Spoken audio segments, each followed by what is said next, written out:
Risk না নিতে চাইলে অনেকে টমাস টুখেলকে ফলো করতে পারেন, যেটা তিনি ইংল্যান্ডের হয়ে আর্জেন্টিনার ম্যাচে যেটা করলেন, যে আমরা যেটা বলছিলাম যে বাস পার্ক করে দেওয়া, একটা লো ব্লক সিচুয়েশনে সাধারণত বলা হয় যে আপনি আপনার ওয়াইড ম্যানদের তুলে নিয়ে আপনি হচ্ছে একজন এক্সট্রা সেন্টার ব্যাক নামাচ্ছেন, ম্যান বাড়াচ্ছেন, যেটা আমরা একসময় 5-4-1 এর একটা ডিফেন্ডিং দেখেছি। কিন্তু সলিউশন তো আসলে বের করা গেল, সেটা তো আসলে টুখেল ধরে রাখতে পারলেন না। তো আমরা এই পার্টটাতে আসলে এটা বুঝতে চাই, যখন একটা টিম লো ব্লকে চলে যাচ্ছে, তার মানে হচ্ছে আপনার বক্সটা একদম কনজেস্টেড, কিন্তু তারপরও সেখান থেকে একটা স্পেস বের করা, তার মানে কি আর্জেন্টিনার মতোই খেলতে হবে, যে আর্জেন্টিনার মতোই খেলা সম্ভব লো ব্লক ভাঙার জন্য? এটাতে ট্যাকটিক্যাল মিস্টেক ছিল অ্যাকচুয়ালি। আমি বলবো যে definitely Thomas Tuchel great coach, we do respect him also. কখনো কখনো আপনার এই ট্যাকটিক্সগুলো, আপনার স্ট্র্যাটেজিগুলো আসলে ব্যাকফায়ার করে এবং সেটা কিছুটা সুইসাইডালও হয় আপনার জন্য।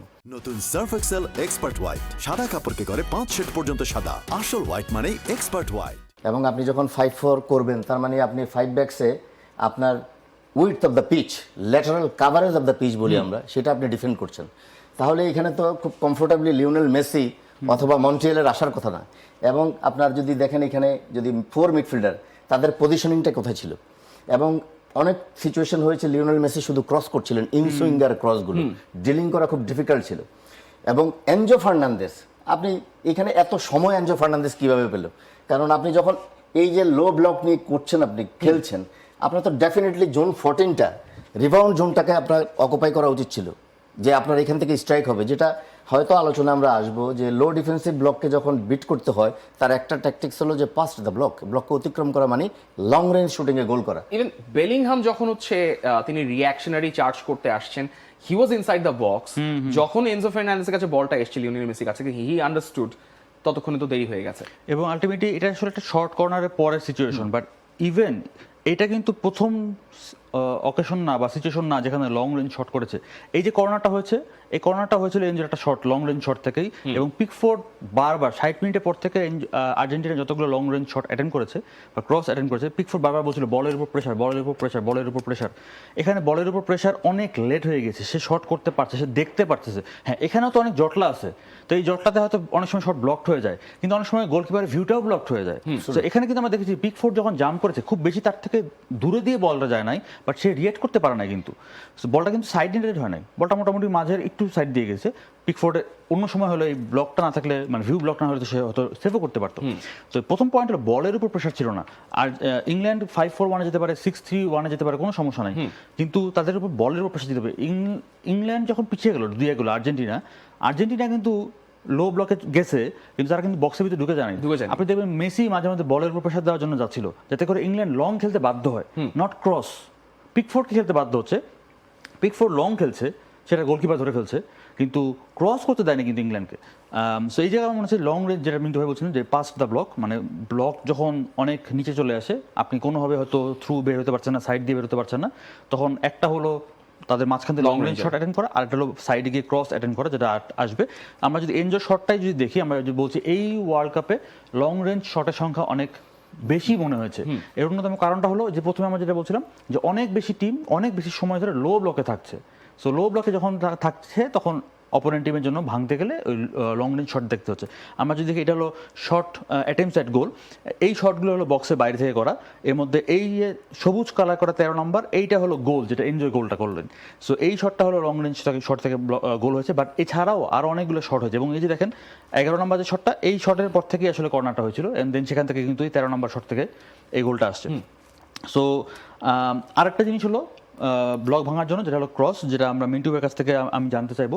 বাট তার আগে যদি দেখি, এটা এই ম্যাচে আর্জেন্টিনা ইংল্যান্ড ম্যাচেরই ক্রসগুলো, সো বেশিরভাগ ক্রস, বেশিরভাগ না অ্যাকচুয়ালি সবগুলা ক্রস দেখবেন এই পাশ থেকে, যেটা আগে আলোচনা করছিল যে আগে কেন ডিমারিয়ার জন্য লেফট সাইডে ওভারলোড করা হতো, এখন হলো রাইট সাইডে ওভারলোড করা হচ্ছে। কারণ যখন আর্জেন্টিনা পিছিয়ে পড়ছে, আর্জেন্টিনা কিন্তু সেন্ট্রাল চ্যানেলে খেলার চেষ্টা করে, বাট যখন তারা পিছিয়ে পড়ছে, তখন তারা এই ক্রসগুলো শুরু করছে। এখন ক্রস করবে, তাদের উইঙ্গার খেলাচ্ছে না, সো ক্রস করছে মেসি বা ডিপল। সো এখান থেকে যে ক্রসগুলো আছে, এই ক্রসগুলো ডিপলের ক্রস, আর এখান থেকে যে ক্রসগুলো আছে, এগুলো মেসি ক্রস। তো তার মধ্যে একটা হলো এইটা, এই ক্রসটা হলো সেকেন্ড গোলটা, যেটা সে রাইট ফুটে করলো। ইউজুয়ালি তার রাইট ফুটে করার কথা না, বা ওখানে সে একটা ডস দিয়েছে, বা অপোনেন্ট যেন রেডি থাকতে না পারে। আর আদারওয়াইজ বাকি ক্রসগুলো ইনসুইং। আপনি যদি দেখেন, মেসির 4টা ক্রস হলো ইনসুইং, একটা হলো আউটসুইং, এই আউটসুইংয়ে হলো সেকেন্ড গোলটা হয়েছে। আর আদারওয়াইজ ডিপল যখন নেমেছে, ডিপলও কিছু ক্রস করেছিল দুইটা, তারটা হলো আউটসুইং, মানে যেহেতু সে এখান থেকে করছে এটা আউটসুইং। সো এবারে আউটসুইং ক্রসের সংখ্যা অনেক বেশি, বাট কিছু কিছু ক্ষেত্রে এই যে 4টা ইনসুইং, এই 4টায় প্রত্যেকটাই মেসির। সো যখন আমরা দেখেছি, আমরা মেক্সিকোর খেলা দেখেছি, মিন্টু ভাই আমার মনে হয় ভালো বলতে পারে যে 4টা বি বলা হয়, 4টা বিতে মানে ক্রস করা হয়, তার মধ্যে একটা হলো ব্যাক পাস করে ক্রস। মেক্সিকোর খেলা আমরা দেখেছি বেশিরভাগ ক্ষেত্রে তারা ব্যাক পাস করতে হচ্ছে, লেসে উইঙ্গের কাছে বল গেছে, সেখান থেকে একটা ব্যাক পাস ফুল ব্যাকে সেটা ক্রস করছে। এই জিনিসটা আমরা অনেক সময় দেখেছি যে ব্যাক পাস করে ক্রস করা। সো এই ক্রসগুলো থেকে অনেক বেশি গোল আমরা এবার দেখেছি আর্জেন্টিনার কাছ থেকে আলটিমেটলি। এবং আর্জেন্টিনার যদি আমরা দেখি যে ইজিপ্টের সঙ্গে ম্যাচটাও একটু চিন্তা করি, যে ফার্স্ট গোলটা করেছে অ্যাকচুয়ালি লিওনেল মেসির একটা ইনসুইঙ্গার থেকে হয়েছে। এই যে এটাই তো উনি আসলে মোস্ট অফ দ্য টাইমস এটাই করতে চেয়েছেন। এবং যেটা বললো নাসিব, এগুলো ডিল করা কেন ডিফিকাল্ট হচ্ছে, যে এত পাওয়ারফুল এবং গোলকিপারের জন্য ডিফিকাল্ট, আর ব্লকটা হচ্ছে একদম নিচে। সো এখানে কোনো মানে ডিস্টেন্সও নাই, এবং গোলকিপার সে বের হবে কি বের হবে না, এই যে একটা ইনডিসিশনে ভোগা। এবং এমন একটা যে টার্গেটেড এরিয়াটা কিন্তু হচ্ছে যার 6 মিটার যে বক্সটা আমরা বলি, 6 গজের বক্সটা, ঠিক বক্সের কোনার থেকে একটু নিচে, মানে ওই সেকেন্ড পোস্টের বাইরে দিয়ে চলে যাওয়া ক্রসগুলো। সো ডিফিকাল্ট গোলকিপারের জন্য। এবং আউটসুইঙ্গার যেটা বলেছে, অ্যাকচুয়ালি আমি বলবো যে ওইখানে ইট ওয়াজ ফ্যান্টাস্টিক ফিনিশিং বাই মানে লাউতারো মার্টিনেজ। কেন, যে এত টল প্লেয়ার জন স্টোনস, তো তাদের মাঝখান থেকে সে হেড করে দিয়ে গোল করে চলে গেল। বাট ক্রসটা বলতে হবে, it was fantastic, well timed delivery এবং well timed jump and attack to the ball. Absolutely. ক্রসের ক্ষেত্রে আরেকটা জিনিস জাস্ট একটু অ্যাড করে দিই, বক্সে ডিফেন্ড করা ইনসুইং বল সবচেয়ে বেশি ডিফিকাল্ট, কারণ ইভেন ওন গোলও হয়ে যেতে পারে।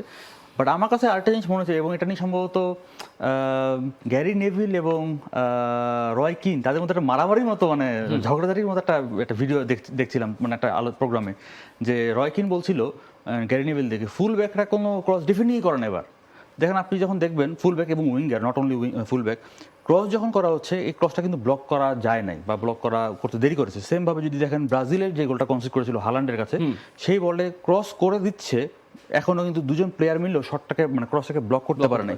সিমিলারলি আরেকটা যদি দেখি, যে ট্রোসার্ড যখন ক্রস করছে সেনেগালের সাথে, 88 মিনিটে 2-1 গোলে এগিয়ে ছিল সেনেগাল, ওই মোমেন্টে বলের উপর প্রেশার মানে দিয়েও দিলাম না, এরকম একটা ব্যাপার। ক্রসটাকে ব্লক, আমি জানি যে ক্রস করছে এবং রাইট ফুটে সে ক্রসটা করবে, ইনসুইং ক্রস করবে, এবং যেটা মিন্টু ভাই বলছিল, বলটা এমন জায়গায় গিয়েছে গোলকিপার বের হয়েও সে এটাকে রিচ করতে পারেনি। আমার কাছে মনে হচ্ছে অন্যতম একটা জিনিস, যে ক্রস ব্লক করার ক্ষেত্রে ডিফেন্ডার, সেটা ফুল ব্যাক হতে পারে, উইঙ্গার হতে পারে, যেহেতু উইঙ্গাররা অনেক নিচে নেমে এসে ডিফেন্ড করে, এই জায়গাতে আমার কাছে মনে হচ্ছে যে তাদের কিছুটা উইকনেস চোখে পড়ছে। এটা হতে পারে এই কারণে যে ফুল ব্যাকরা এখন অনেক বেশি অ্যাডভান্সড, অনেক বেশি অ্যাটাকিং রোলে থাকে, সো তাদের ডিফেন্সিভ রোলটা উইঙ্গারদের মতো হয়ে গেছে।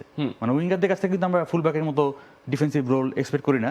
সো ফুল ব্যাকদের ডিফেন্ডিংটাও এখন কিছুটা মনে হয় উইঙ্গারদের মতো হয়ে যাচ্ছে। সো তার মানে আপনি বলতে চাচ্ছেন, এখন ক্রস ডিফেন্ড করার ক্ষেত্রে যেহেতু ফুল ব্যাকদেরকে অন্য জোনাল রোলে অনেক বেশি দায়িত্ব পালন করতে হয়, সেক্ষেত্রে রিঅ্যাকশনের জায়গা থেকে গিয়ে এই বক্সে ক্রস ডিফেন্ড করাটা এই কারণেই এখন সবচেয়ে বেশি ডিফিকাল্ট। এটা অন্যতম একটা রিজন যে আপনি ক্রসটাকে থামাতে পারছেন না। আপনি জানেন যে ক্রস হচ্ছে, যেমন মেসি লেফট ফুটেই ক্রসটা করবে, এটা জানে, বাট স্টিল এই প্লেয়ারটা এত পেছনে কেন, মানে মেসি তো আর এদিকে যাবে না, লামিন ইয়ামাল হতে উনি সম্ভবত এক্সপেক্ট করছেন মেসি ড্রিবল করে ভেতরে ঢোকার চেষ্টা করবে। হ্যাঁ, তাহলে তাকে আর সামনে আসতে হবে। মানে এটা যদি লামিন ইয়ামাল হতো, যে কিনা ভিতরে আসতে পারে, বাইরেও যেতে পারে, ইন্ডিয়ার কাছে আপনাকে একজনকে থাকতে হবে বাইরে, একজন ভিতরে। কিন্তু মেসির ক্ষেত্রে এখন বাইরে যাওয়া জরুরি না, বিশেষ করে এই স্পেসে, তার তো সেই স্পিড এখন আর নাই। সেক্ষেত্রে ওকে আরো সামনে চলে আসতে হতো, যাতে করে এই ক্রসটা করতে না পারে কোনোভাবে। For more updates, subscribe to our YouTube channel and click on the bell icon. Follow us on Facebook and Instagram. Download T-Sports app to enjoy exciting games and highlights. Visit tsports.com.